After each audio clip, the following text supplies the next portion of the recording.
네, 안녕하세요. 2월 8일 와플터치. 오늘 함께 읽으실 본문은 이사야서 57장 1절부터 13절의 내용입니다. 오늘의 본문은 A, B, A 다시 이렇게 내용이 구성이 되어 있는데요. 제가 구약 성경 말씀드릴 때 여러 번 말씀드렸지만 A, B, A 다시 이런 식으로 수미상관으로 구성되어 있는 본문은 가운데에 있는 내용이 가장 중요하다라고 말씀을 드렸죠. 그러면 A와 A 다시 앞과 뒤에 나오는 내용은 잠시 차치해 두고 가운데에 나오는 B 부분 내용을 잠깐 좀 살펴보고자 하는데요. 이 부분에서는 우상 숭배하는 자들에 대한 이야기가 나옵니다. 이제 오늘 본문 말씀 3절부터 13절 초반부까지 나오고 있는데요. 이 우상 숭배하는 자들 중에서도 특별히 9절 말씀을 보면 몰렉이라고 하는 신에게 우상을 바치는 자들에 대해서 특별히 하나님께서 저격하고 있습니다.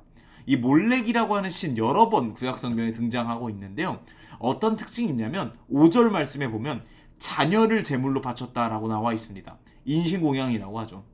이 몰렉이라고 하는 우상신은 자녀, 어린아이를 제물로 불에 태워서 바치는 아주 극악무도한 우상으로 유명합니다. 그래서 하나님께서 성경을 통해서 굉장히 여러 번 언급하시고 하나님께서 굉장히 싫어하는 우상 중에 하나입니다. 이 몰렉신이라는 것, 지금 우리가 자녀를 바치고 그러지는 않겠지만 이 몰렉신이라는 것이 상징하는 것은 우리에게 굉장히 의미가 있을 것 같습니다. 이 몰렉이라는 것은 결국은 무엇을 의미하는가? 내 욕구, 욕망을 채우기 위해서 그 어떤 것이라도 희생하는 것.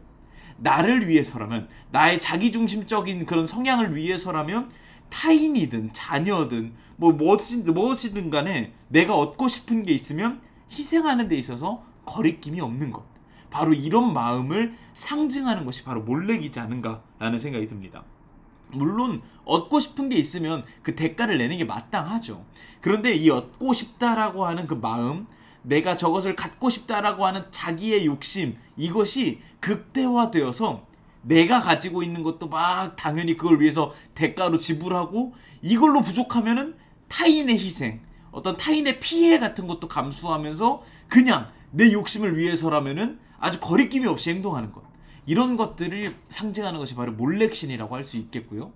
이것을 우리는 두 글자로 욕망이라고 부를 수 있을 것 같습니다.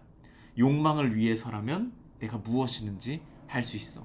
바로 이런 사람들을 향해서 하나님께서 오늘 지적하면서 이야기하고 계십니다. 그런데 이 욕망이라는 것을 얻기 위해서 성경 속에 나와 있는 사람들은 자녀를 바치기도 하고 저희들도 사실 욕망에 한번 빠져들면 무엇이든지 막 희생하려고 하지 않겠습니까?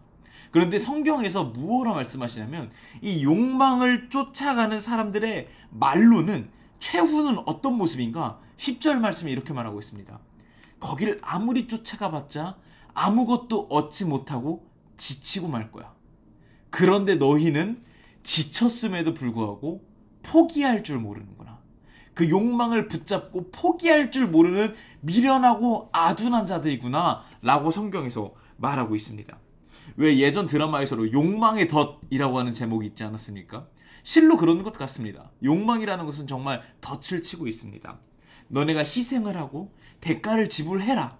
그러면 너네들에게 마땅히 원하던 것을 줄 거야 라고 약속하는 것처럼 보입니다. 마치 공정한 거래처럼 보입니다.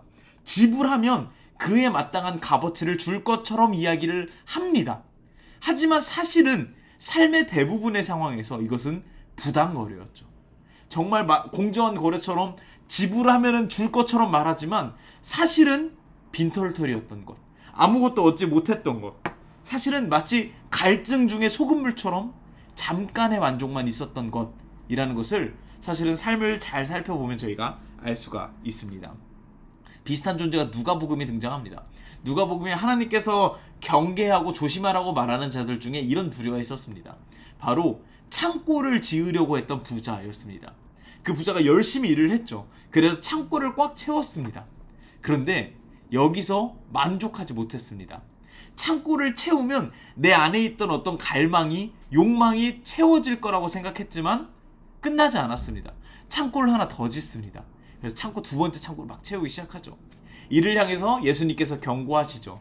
야, 이 바보 같은 사람아, 다음날 하나님이 너를 데려가시면 얼마나 억울하려고 그렇게 마치 10절 말씀에 말하는 것처럼 지치지 않고 포기할 줄 모르느냐, 이 바보 같은 자들아 라고 이야기를 합니다. 그런데 딱 이렇게 됐을 때 그런 두 번째 창고를 짓는 사람에게 야, 이 바보 같은 사람아, 하나님이 데려가면 어떡할래? 라고 말하면 우리 이렇게 생각을 합니다.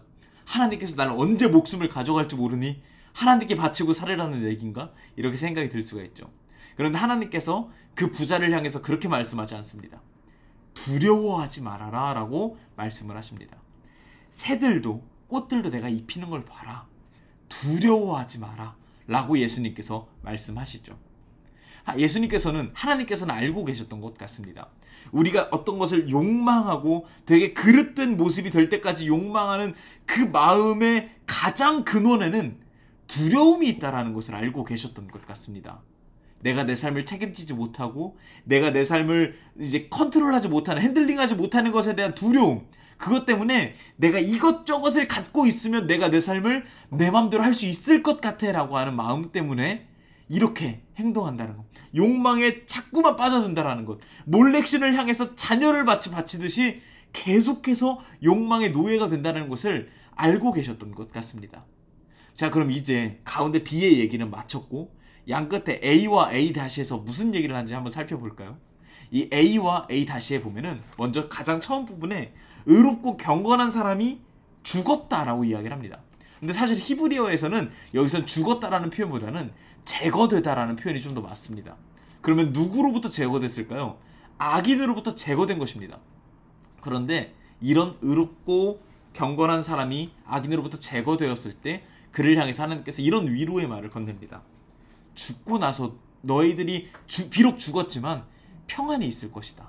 내가 보답해 줄게 라고 이야기를 합니다. 그리고 마지막 13절에서도 이런 이야기를 합니다. 의로운 자들아, 나를 신뢰하는 자들아, 땅을 소유하게 해주겠다. 유산을 주겠다. 이거 무슨 말일까요? 보답해 줄게. 걱정하지 마. 내가 여기 있잖아.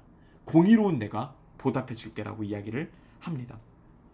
우리는 계속 자기중심적인 마음으로 나를 바라보며 나의 부족함을 바라보며 욕망을 자꾸만 불러일으킵니다. 조급하니까요. 빨리 저걸 얻지 않으면 내가 뒤처질 것 같으니까요. 그리고 그 마음의 가장 깊은 곳에는 두려움이라는 것이 자리매김하고 있는 것 같습니다. 그런데 그 두려워하는 우리에게 하나님께서 말씀하시죠. 내가 너에게 보답해 줄게. 내가 함께 할게. 네가 아무리 삶에 억울한 일을 당해도 여기에 든든한 내가 있잖아. 그러니까 두려워하지 마라 라고 말씀을 하십니다.